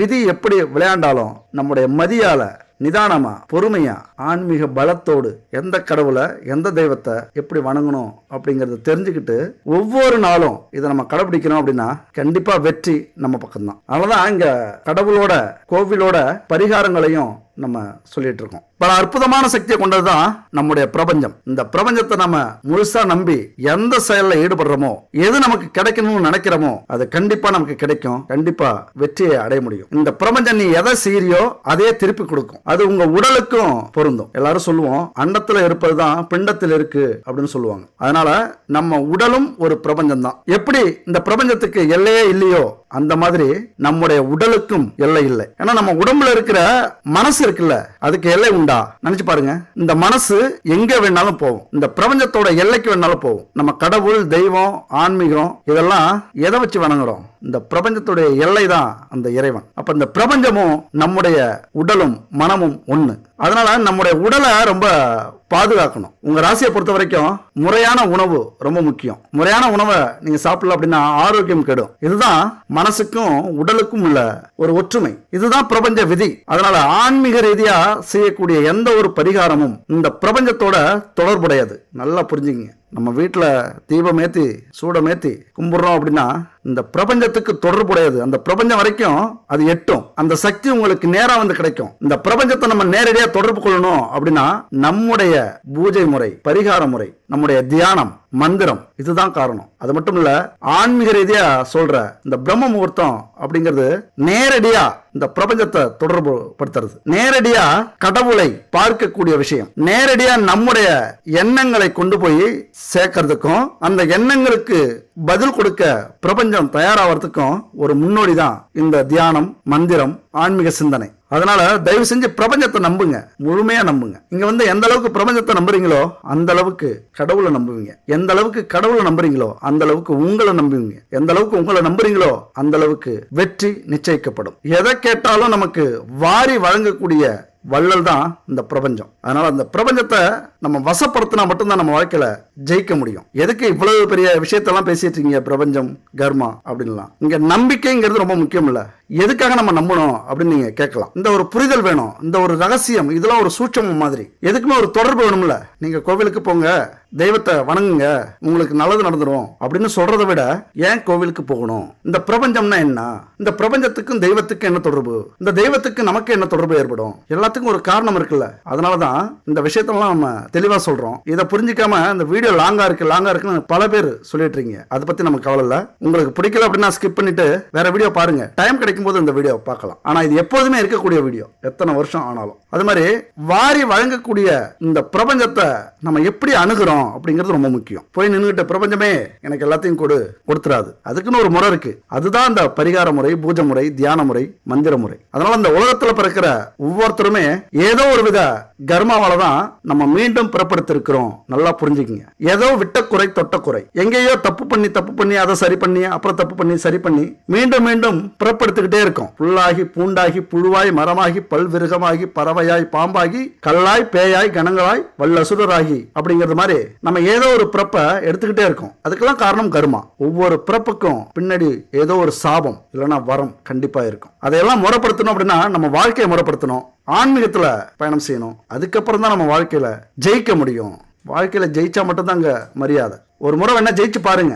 இந்த உலகம் எப்படி உங்களை மதிக்குது அப்படின்னு நீங்க அப்புறம் தான் தெரியும். ஜெயிச்சவங்களுக்கு தான் தெரியும் இது ஒரு சொர்க்கம் அப்படின்னு நினைப்பீங்க. எந்த அளவுக்கு வாழ்க்கையில இந்த பிறவியை ஏண்டா பிறந்தோம் அப்படின்னு வெறுக்கிறீங்களோ அந்த அளவுக்கு விரும்புவீங்க. எத்தனை பிறவி எடுத்தாலும் எப்படி நம்ம பிறக்கணும் அப்படின்னு நினைப்பீங்க. அதெல்லாம் சாத்தியமாக்கக்கூடிய வலிமை இந்த ஆன்மீகத்துக்கு மட்டும்தான் உண்டு, இந்த ஜோதிடத்துக்கு மட்டும்தான் உண்டு. உங்க ராசிக்கு என்ன கோவில் தெளிவா நீங்க தெரிஞ்சுக்கணும். குருவை அதிபதியாக கொண்ட தனுசு ராசி ஒரு விஷயத்துல மட்டும் இல்லை, எந்த ஒரு விஷயத்திலையும் மாறுபட்ட கோணத்தோட நீங்க அணுகுவீங்க. ஒரே மாதிரி எல்லாரும் யோசிக்கிற மாதிரி நீங்க யோசிக்க மாட்டீங்க. கொஞ்சம் வித்தியாசமா யோசிப்பீங்க. இங்க உங்களுக்கு வெற்றி அப்படின்னா போராடி கிடைக்கிறதா வெற்றியா நீங்க உணர்வீங்க. ஈஸியா கிடைக்கிறதெல்லாம் வெற்றியா நினைக்கவே மாட்டீங்க. ஒருத்தர் சண்டைக்கு வரான் அப்படின்னா அவன் சொல்லுவான் பயந்துக்கிட்டு, பேசி தீர்த்துக்கலாம், எதுக்கு சண்டை அப்படின்னு சொல்லுவான். இல்ல சண்டை போட்டு தீர்த்துக்கலாம், யார் பெரியவன் அப்படின்னு. அதை சொல்லக்கூடிய அமைப்பு உங்கள்கிட்ட இருக்கு. ஈஸியா பணம் கிடைக்கும், வேணாம் நான் கஷ்டப்பட்டு அந்த பணத்தை சம்பாரிச்சுக்கிறேன், அந்த போராட்ட குணம் தனுசு ராசிக்கு உண்டு. அதனால தனக்காரகனான குருவின் ராசியில நீங்க பிறந்திருக்கிறதுனால பணத்தின் பின்னால நீங்க ஓட வேண்டிய அவசியமே இல்லை. பணம் உங்கள் பின்னால வந்தே தீரும். நட்புக்கும் குணத்துக்கு மட்டுமே மரியாதை தவிர பணத்துக்கு இங்க மரியாதை இல்லை. ஏன்னா பணம் இருக்கிறவங்க, கொட்டி கிடக்கிறவங்க வீட்டுல பணத்துக்கு மரியாதை இருக்காது. இல்லாதவங்க வீட்டில் தான் மரியாதை உண்டு. ஏன்னா உங்க வீட்டில் அதிபதியே குரு, செல்வத்துக்கு அதிபதி, கோடிகளுக்கு அதிபதி. தங்கம் எதை குறிக்குது? குரு பகவானை குறிக்குது. தங்கம் இல்லாம உங்க வீடு இருக்காது. என்னதான் நீங்க ஏழையா இருந்தாலும் சரி. மிகப்பெரிய செல்வந்தர்களாக ஆனாலும் யாராவது உங்களை சின்னதா அவமானப்படுத்திட்டாங்க அப்படின்னா அவங்க பக்கமே தலையெடுத்து படுக்க மாட்டீங்க. அப்படி ஒரு குணத்தை கொண்டவர்கள். 11ஆம் இடமான லாபஸ்தானத்துக்கு அதிபதியா சுக்கிரன் வராரு. சுக்கிரன் யாரு? கோடீஸ்வர அதிபதி. எல்லா செல்வங்களுக்கும் ஆடம்பரங்களுக்கும் உலக மகிழ்ச்சிக்கும் உல்லாச வாழ்க்கைக்கும் சொந்தக்காரர். அவரே லாப வீட்டில் இருக்காரு. அப்புறம் ரியல் எஸ்டேட், தயாரிக்கிற தொழில், எங்கெல்லாம் பணம் பொருளுமோ, எங்கெல்லாம் பணம் கொட்டி கிடக்கோ அது மாதிரியான தொழில் உங்க வாழ்க்கையில அது அமையும். அப்ப இந்த விஷயத்தெல்லாம் உங்களுக்கு லாபம் கிடைக்கும், அபரிதமான லாபம் கிடைக்கும். உங்களது மோட்சஸ்தானமான 12ஆம் இடத்துக்கு அதிபதி செவ்வாய். என்ன பண்ணும்? ஜீவ சமாதிக்கு போயிட்டு வாங்க, இந்த மோட்சம் கிடைக்கணும் அப்படின்னு சொல்லுவாங்களா. இந்த சித்தர்கள்லாம் முனிவர்கள்லாம் மோட்சம் எப்படி அடைஞ்சாங்க? தவத்தின் மூலியமாக. அவர்களுடைய அருள் உங்களுக்கு கிடைக்கும். ஜீவ சமாதிக்கு போயிட்டு வாங்க. சித்தர்கள் வழிபாடு உங்களுக்கு ரொம்ப முக்கியமானது. அதுபோல உங்கள் அதிபதியான குரு கோதண்ட குரு அப்படின்னு சொல்லுவாங்க குரு பகவானை. அதனால என்னதான் நீங்க போர்ஸா செயல்பட்டாலும், ஒரு விஷயத்துல வெற்றிக்காக போராடினாலும், ஜெயிக்கணும் அப்படிங்கிற போராட்டத்துல இருந்தாலும் சில குறுக்கீடு உங்களை செயலிழக்க வச்சிரும். சோர்ந்து போயிடுவீங்க. சில தோல்விகள், அவமானங்கள், நிராகரிப்புகள், சில பேர் அலட்சியப்படுத்தினா அப்படியே சோர்ந்து போயிடுவீங்க. சந்தோஷத்தை இழந்து நிற்பீங்க. அது மாதிரியான காலகட்டத்துல தான் உங்களுக்கு அந்த இறைவன் துணையாக இருப்பார். இறைவனை மனிதனாக வாழ்ந்து போராடி அதில் வெற்றி பெற்று அந்த வெற்றிக்கு பிறகு மகிழ்ச்சி கோலத்தில் திளைத்த தலம் எங்க இருக்குன்னு பாருங்க. அதுதான் உங்க கர்மா கோவில். நீங்க உங்க வாழ்க்கையில ஒரு முறையாவது வரணும் அப்படின்னு எதிர்பார்த்துக்கிட்டு இருக்கிற கோவில் அதுதான். ஆனா நீங்க நினைக்கும் போது போக முடியாது. அந்த கர்மா கோவில் நினைக்கும் போது தான் நீங்க போக முடியும். அப்படி இந்த காலகட்டத்தில் முயற்சி பண்ணி பாருங்க, உங்களால முடியுதா அப்படின்ட்டு. அது எங்க இருக்கு? அப்படிப்பட்ட தலம் எங்க இருக்கு அப்படின்னா திருப்புட்குழியில இருக்கிற தலம் ஜடாயு அப்படிங்கிற கழுகரசனுக்கு ஸ்ரீராமர் தன்னுடைய கையினால ஈமக்கிரிகைகளை செஞ்ச தலம். ராவணனை வதம் செய்து வெற்றி கோலத்தில் விஜயராகவன் அப்படிங்கிற திருநாமத்தோடு அருள்பாலிக்கும் தலம் அது. ஜடாயுக்காக அந்த வெற்றி கோலத்திலே ஸ்ரீதேவியோட காட்சியளிக்கிறார் கோதண்டராமன். அந்த கோவிலுக்கு போயிட்டு வாங்க. குரு அதிபதியாக கொண்ட உங்களை உங்க வாழ்க்கையில ஜெயிக்க வைப்பார். திருப்புட்குழி திருத்தலம் சென்னையிலிருந்து வேலூர் போற நெடுஞ்சாலையில 80 கிலோமீட்டர் தொலைவில் இருக்கு. காஞ்சிபுரத்திலிருந்து பாத்தீங்கன்னா 13 கிலோமீட்டர் தொலைவில் இருக்கு. பாலுச்செட்டி சத்திரம். அங்க இறங்கி அந்த கோவிலுக்கு போங்க. கண்டிப்பா வாழ்க்கையில ஒரு நாளாவது இந்த கோவிலுக்கு தனுசு ராசி நண்பர்களும் தோழிகளும் போயிட்டு வாங்க.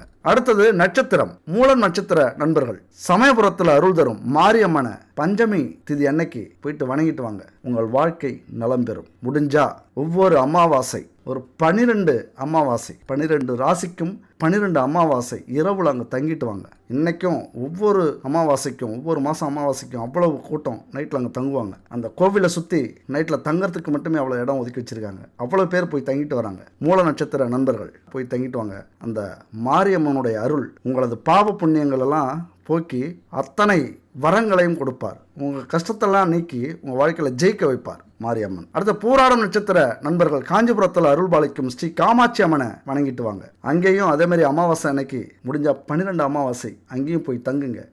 இரவுல பாருங்க எந்த நேரத்துலேருந்து எந்த நேரம் வரைக்கும் அமாவாசை வருதுன்னு. அது இரவா இருந்துன்னா ரொம்ப நல்லது. அங்கே தங்கிட்டு வாங்க. அடுத்தது உத்திராடம் 1ஆம் பாதம் எந்த கோவிலுக்கு போகலாம்? உங்களுடைய கர்மா கோவில் எதுன்னு பார்த்தீங்கன்னா வயலூரில் இருக்கிற ஸ்ரீ முருகப்பெருமானை வணங்கலாம். ஸ்ரீ பொய்யாமொழி கணபதியையும் வணங்கலாம். அத்தனை நன்மைகளையும் என் அன்பு உத்திராடம் 1ஆம் பாத நட்சத்திர நண்பர்களுக்கு கொடுப்பார்கள். அடுத்தது பரிகாரங்களை பொறுத்த வரைக்கும் எல்லாரும் சொல்லுவாங்க சாஸ்திரத்துல பரிகாரம்லாம் சொல்லல. பரிகாரம்னு ஒண்ணு ஜோதிட சாஸ்திரத்துல இல்ல. அதெல்லாம் இல்லாமலா இத்தனை கோவில்கள் இருக்கு, இவ்வளவு தான தர்மங்கள் செய்ய சொல்றாங்க, ஒவ்வொரு கோவில்லையும் தர்மங்கள் செஞ்சிட்டு இருக்காங்க. கண்டிப்பா பரிகாரங்கள் இருக்கு. ஜோசியக்காரங்களே நிறைய பேர் பரிகாரங்கள் இல்லை அப்படின்னு சொல்லிட்டு இருக்காங்க. இதுதான் ரொம்ப ஆச்சரியமா இருக்கு. கண்டிப்பா பரிகாரங்கள் அப்படிங்கிறது இல்லாம எதுவுமே இல்லை. ஆனா பரிகாரமா நம்ம என்ன செய்யணும் அப்படிங்கிறது தான் முக்கியம். ஒரு கஷ்டம் வருது அப்படின்னா அதுக்கு ஈடான பரிகாரங்கள் செய்யும் போதுதான் அதுக்கு பரிகாரமா அமையும். கஷ்டங்கள் பலமா இருக்கு, துன்பங்கள் பலமா இருக்கு, அதை போக்குறது ஈஸியா ஒரு பரிகாரத்தை எடுத்துக்கிட்டோம் அப்படின்னா அது தப்பா போயிடும். அந்த பரிகாரம் பலிக்காது. இந்த விஷயத்தை தான் நீங்க புரிஞ்சுக்கணும். நோயின்னு இருந்தா அதுக்கு மருந்து அப்படிங்கிறது கண்டிப்பா உண்டு, இல்லாமலா இருக்கும். ஆனா எந்த மருந்து அப்படிங்கிறது தான் பரிகாரத்துல மிக முக்கியமானது. இங்கேயும் சில முக்கியமான விஷயம் உண்டு. நோய்களை கட்டுப்படுத்தலாமே தவிர சில நோய்கள் சுத்தமா கட்டுப்படுத்த முடியாது, தீராது. வாழ்க்கை முழுவதும் அந்த நோய்களுக்கான மருந்து நம்ம சாப்பிட்டு தான் இருக்கணும். அப்படி சில நோய்கள் இருக்கு. அந்த நோய்களுக்கெல்லாம் அதிக காலம் பிடிக்கும். சில நோய்க்கு உடனே சாப்பிட்டா உடனே சரியாயிடும். சில நோய்க்கு அதிக காலம் பிடிக்கும். அதிக காலம் மருந்து சாப்பிட வேண்டியது இருக்கும். ஏன் சாவர வரைக்கும் கூட மருந்து சாப்பிட்டுட்டே இருக்கணுங்கிற சூழ்நிலை வரும். சில நோய்களுக்கு மருத்துவமே இல்லை.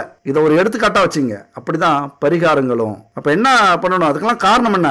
நம்முடைய கர்மா தான். நாம செஞ்ச அந்த கொடுமைகள் தான் இன்னைக்கு இது மாதிரியான கஷ்டங்கள்லாம் நம்ம அனுபவிக்கிறோம். அப்ப அதுக்கான பரிகாரங்கள் எது மாதிரி நம்ம செய்யணும் அப்படிங்கிறத பார்த்து செய்யணும். அதாவது தெரிஞ்சே செஞ்ச தவறுகள், துரோகங்கள், பாவங்களுக்கெல்லாம் என்னைக்குமே பிராயச்சித்தமே இல்லை. ஆனா மரணத்துக்கு ஈக்குவலான பரிகாரங்களை எடுத்துக்கிட்டீங்க அப்படின்னா கண்டிப்பா அதுல கூட உங்களுக்கு விடுதலை உண்டு. அதனால எந்த ஒரு துன்பத்திலிருந்தும் ஈஸியா தப்பிக்கணும் அப்படின்னு நினைக்காம மனசு வருந்தி வரக்கூடிய தண்டனையை ஏத்துக்கிறதுக்கு நீங்க தயாரா இருந்தீங்க அப்படின்னா இறைவன் கண்டிப்பா மன்னிப்பார். ஓடி ஒளிஞ்சிங்க அப்படின்னா துரத்துவார். அவ்வளவுதான். கடைசி வரைக்கும் மன்னிக்கவே மாட்டார். அப்ப நம்மளா ஏத்துக்கிட்டு அந்த பரிகாரத்தை நம்ம செய்யணும். மனம் வருந்தி செய்யணும். எவ்வளவு பெரிய பாவங்கள் தெரிஞ்சே செஞ்சாலும் பரிகாரத்தால சரி பண்ணிடலாம். பணத்தால, யாகங்களால, மந்திரங்களால அல்லது ஆண்டவனுக்கு வெள்ளி, தங்க காசு, ஆபரணங்கள், பணம் கொட்டுனா பரிகாரம் செஞ்சா சரியாயிடும், ஆண்டவனை திரும்பி பார்க்க வச்சிடலாம் அப்படின்னு நினைச்சா கண்டிப்பா முடியாது. பாவங்களை கரைக்கிறதுக்கு ஒரே வழி மனம் வருந்துறது தான், கண்ணீர் தான். நம்மளால அடுத்தவங்க அழுதா அது பாவம். மனம் மருந்தி நாமளே அழுதா அது பரிகாரம். அதுதான் தீர்வு. தயவு செஞ்சு இதை நீங்க புரிஞ்சுக்கணும். எதிர்பார்க்காத நடக்கிற எல்லா விஷயங்களும் தோஷம் தான், பிரச்சனைகள் தான், துன்பங்கள் தான். வர துன்பங்கள் எல்லாமே ஏதோ ஒரு வகையில் நமக்கு தோஷம் இருக்கு அப்படின்னு அர்த்தம். அந்த தோஷத்தை முழுசா நம்ம பரிகாரத்தால போய்க்கலாமா அப்படின்னா முடியாது. மிகப்பெரிய ஹோமங்களோ பரிகாரங்களோ செஞ்சுதான் தோஷ நிவர்த்தி ஆக்கணும் அப்படின்லாம் இல்ல. எல்லா பரிகாரங்களும் பூஜைகளும் தோஷத்தோடைய தாக்கத்தை குறைக்கும். உங்க வாழ்க்கையில நீங்க ஜெயிக்கணும், யாருக்கும் பயப்படக்கூடாது, எந்த தடையும் நமக்கு ஏற்படக்கூடாது, நல்லபடியா நல்ல வழியில சம்பாதிக்கணும் அப்படின்னா ஆன்மீக வழியில இந்த 2 விஷயங்களை கடைபிடிங்க. 2 விஷயங்கள். இதுதான் பரிகாரம். முதல்ல உங்க வீட்டை சுத்தமாக்கி தினமும் காலையிலையும் மாலையிலையும் பூஜை செய்யுங்க, விளக்கேத்துங்க. பூஜை அறையில பூஜைக்கு தேவையான பொருள் மிக மிக முக்கியமானது. ஏன்னா நேர்மறை சக்திகள் எந்த அளவுக்கு இருக்கோ அந்த அளவுக்கு தான் நம்ம வாழ்க்கையில ஜெயிக்க முடியும். கந்திஷ்டி, எதிர்மறை சக்திகள், பொறாமை இதெல்லாம் நம்ம வீட்டை சுத்தி அடிக்கடி இருக்கும். அதெல்லாம் போக்கணும் அப்படின்னா நம்ம வீட்டுல எப்பொழுதுமே பூஜை அறையில நம்ம தீபம் ஏத்தி ஆகணும். அது மாதிரி அங்கிருந்து வரக்கூடிய வாசனைகள் எதிர்மறை சக்திகளை விரட்டி நேர்மறை சக்தியை கொண்டு வரணும். நம்ம வாழ்க்கையில ஆன்மீக சிந்தனை, அமைதி, தெளிவு, அன்பு, பொறுமை இதெல்லாம் தரக்கூடியது நம்முடைய பூஜை அறை தான். ஒரு 10 நிமிஷம் அங்க உட்காந்துட்டீங்க அப்படின்னா தெளிவா ஆயிடுவீங்க. அப்புறம் நடக்கிறது எல்லாமே தெளிவா இருக்கும். நீங்க செய்யறது எல்லாமே தெளிவா செய்வீங்க. அதனால பூஜை அறையை கவனமா வச்சுங்க. இந்த பொருட்கள் உங்க வீட்டுல இருக்கான்னு பாத்துங்க. சுத்தமான நெய், விளக்கு, அப்புறம் பஞ்சகாவியத்தில் செய்யக்கூடிய விளக்கு, அகர்பத்தி, சாம்பிராணி. பஞ்சகாவியம் அப்படிங்கிறது பசுமாட்டு நெய், சாணம், கோமியம், தயிர், பால் இதை வச்சு செய்யற பஞ்சகாவியம் அப்படிங்கிறது பஞ்சபூதங்களை தன்வசப்படுத்தக்கூடிய அமைப்பு. இதெல்லாம் உங்க வீட்டுல இருக்கான்னு பாத்துங்க. முடிஞ்சா 7 வகை திரி, தாமரை தண்டு திரி, எருக்கந்திரி, இப்படி 7 வகை திரி இருக்கு. கற்பூரம், பச்சை கற்பூரம் மிக முக்கியமானது, பணத்தை ஈர்க்கக்கூடிய சக்தி உள்ளது. அப்புறம் தீப எண்ணெய்கள், நெய் எப்படி சுத்தமா கலப்படம் இல்லாம இருக்கணுமோ அந்த மாதிரி எண்ணெயும் கலப்படம் இல்லாத எண்ணெயா இருக்கணும். குறிப்பா பஞ்சதீப எண்ணெய் இருந்ததுன்னா பஞ்சபூதங்களை தன்வசப்படுத்திடுவீங்க. அதனால பஞ்சதீப எண்ணெய் அப்படிங்கிறது ரொம்ப முக்கியம். நம்ம வீட்டுல கண்டிப்பா இருக்க வேண்டிய பொருட்கள், எப்படி சாப்பாட்டுக்கு மளிகை ஜாமான் நம்ம வீட்டுல இருக்கோ அந்த மாதிரி இந்த பொருள்லாம் நம்ம வீட்டுல இருக்கும்போது நேர்மறை சக்திகள் குவிஞ்சு கிடக்கும், செல்வங்கள் சேரும். முதல்ல நம்ம மனசுல அமைதியும் நிம்மதியும் இருந்தாதான் நம்ம முயற்சியை பண்ண முடியும். அது கிடைக்கணும் அப்படின்னா இந்த பொருள்லாம் கண்டிப்பா நம்ம வீட்டுக்கு தேவை. இந்த தரமான சுத்தமான பொருள் கிடைக்கல அப்படின்னா இந்த நம்பருக்கு கான்டாக்ட் பண்ணுங்க. குட் பேபி அத்தனையும் தரமான பூஜை பொருட்கள், அது மட்டும் இல்ல உணவுப் பொருட்கள் அவங்க செஞ்சிட்டு இருக்காங்க. நம்பிக்கை இருந்தா இவங்கள்ட்ட வாங்கி பயன்படுத்துங்க. அப்புறம் சந்தர்ப்பம் கிடைக்கும் போதெல்லாம் கோவிலுக்கு போயிட்டு வாங்க. சொல்லப்போனா கோவிலுக்கு போக முடியல அப்படின்னாலும் உங்கள் ராசிக்கான கோவில்களை தேர்ந்தெடுத்துக்குங்க. எப்படி பாக்கெட்ல பணம் இல்லைன்னா ஏடிஎம் போய் ஆகணுமோ அந்த மாதிரி கஷ்டங்கள் வந்தா, நிம்மதியை இழந்தோம் அப்படின்னா கோவிலுக்கு போறத வழக்கமா நீங்க வச்சுக்கீங்க. இப்படிலாம் செஞ்சீங்க அப்படின்னா இதுதான் பரிகாரம். இந்த விஷயங்கள்லாம் தோஷத்தை குறைச்சிரும். இதுதான் வாழ்க்கையில ஒரு எளிமையான பரிகாரம் அப்படிங்கிறது இதுதான். இந்த உலகத்துல பொதுவாகவே எல்லாருமே திறமை உடையவங்க தான். ஆனா எல்லாரும் எல்லா விஷயத்திலையும் திறமையா இருக்க முடியாது. ஒவ்வொரு விஷயத்திலையும் ஒவ்வொருத்தவங்க திறமையா இருப்பாங்க. அப்ப அந்த திறமை எது அப்படின்னு அடையாளப்படுத்தி அதை கண்டுபிடிச்சு நம்ம வளர ஆரம்பிச்சிடணும். அந்த வழிமுறைகளை கண்டவர்கள் வெற்றியின் முதல் படி ஏறிக்கிட்டு இருக்காங்க. கடும் உழைப்பு அப்படிங்கிறது 2ஆம் படி தான். முதல் படினா என்ன தெரியுமா? 100 பேர் பிடிச்சு இழுத்தாலும், 1000 பேர் தடுத்தாலும், 1,00,000 பேர் உன்னால முடியாது, அதுக்கெல்லாம் நீ சரிப்பட்டு வர மாட்டேன்னு சொன்னாலும், என்னுடைய கனவை நிஜமாக்க, வாழ்க்கையில ஜெயிக்க என்னால மட்டும்தான் முடியும்னு எல்லாரையும் வரிசையில நிக்க வச்சுட்டு முதல் படி ஏறாம பாரு. அந்த முதல் படி தான் தன்னம்பிக்கை. அதுக்கப்புறம் தான் 2வது படி உழைப்பு. அப்புறம் அவமானம், கௌரவம், இதெல்லாம் அடுத்தடுத்த படிக்கட்டுகள் வரும். தோல்வி ஒரு படியில வரும். இந்த உலகத்துல எவ்வளவு திறமை இருந்தாலும் எவ்வளவோ முயற்சி பண்ணியும் தோத்து போறாங்க அப்படின்னா, தோத்தவங்க விழுந்து கிடக்காம மறுபடியும் எழுந்திருச்சு முயற்சி பண்றாங்க அப்படின்னா அதுதான் தன்னம்பிக்கை. ஆனா திறமையே இல்லாதவங்க தன்னம்பிக்கையோட முயற்சி பண்ணாங்க அப்படின்னா அங்கதான் கிடைக்கக்கூடியது தோல்வி, தோல்விக்கு மேல் அவமானம். அதனால தன்னுடைய தன்னம்பிக்கையை கெடுக்கிற மாதிரி யார் எது சொன்னாலும் அவங்கள ஒதுக்குங்க. குமரிக்கரையில திருவள்ளுவர் எப்படி நிக்கிறார் அந்த மாதிரி உயர்ந்த நில்லுங்க. தன்னம்பிக்கையோட பொறுமையும் தலைமை பண்புகளும் இருந்தா கண்டிப்பா வெற்றி நிச்சயம் உங்களுக்கு. பணம் சம்பாதிக்கிறது மட்டும் வெற்றி இல்ல, பணத்துக்கு அடுத்ததும் வெற்றி தோல்வி இருக்கு. நேர்மை, கௌரவம், சுயமரியாதை இதெல்லாம் கூட வெற்றி தோல்வியை நிர்ணயிக்கிறது தான், நிர்ணயிக்கக்கூடிய புள்ளிகள் இதெல்லாம். அதனால ஏழ்மையில நேர்மை அப்படிங்கிறது பாராட்டக்கூடியது. இங்க நேர்மை, உழைப்பு, ஆன்மீக சிந்தனை இது இருந்தாலே போதும், வெற்றி உங்களுக்கு தான். கண்டிப்பா நீங்க ஜெயிப்பீங்க வாழ்க்கையில. ஆனா நேர்மைக்கே ஏழ்மை பரிசு அப்படின்னா இந்த சமூகம் தவறான பாதையில போயிட்டு இருக்கு அப்படின்னு அர்த்தம். ஏழ்மையா இருக்கிறவனை எப்பொழுதுமே அடக்கி வச்சிருக்கிறது, முன்னேற விடாம தடுக்கிறது சமூகம். அப்படின்னா அடுத்த ஆள் இல்ல, நம்ம கூட இருக்கிறவங்களும் அப்படிதான் இருப்பாங்க. அப்போ இங்க எதிரி யாரு?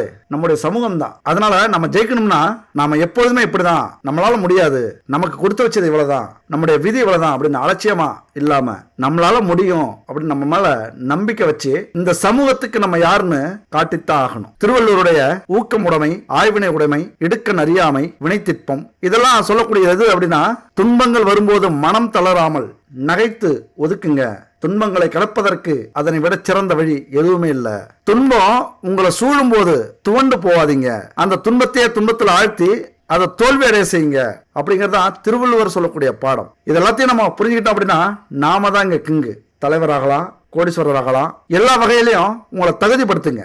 எங்களுக்கு இது வேணும், எங்களாலே முடியும், நாங்களும் இதுக்கு தகுதியானவர்கள் அப்படின்னு நீங்க தான் நிரூபிக்கணும். போராடுங்க, வெற்றி பெறுங்க. புகழோ இகழ்வோ இறைவன்கிட்ட ஒப்படைச்சிருங்க. ஒப்படைச்சிட்டு உங்களது பாதை இதுதான், போயிட்டே இருங்க. வெற்றி நிச்சயமா கிடைக்கும். நீங்களும் வாழ்க்கையில ஜெயிப்பீங்க.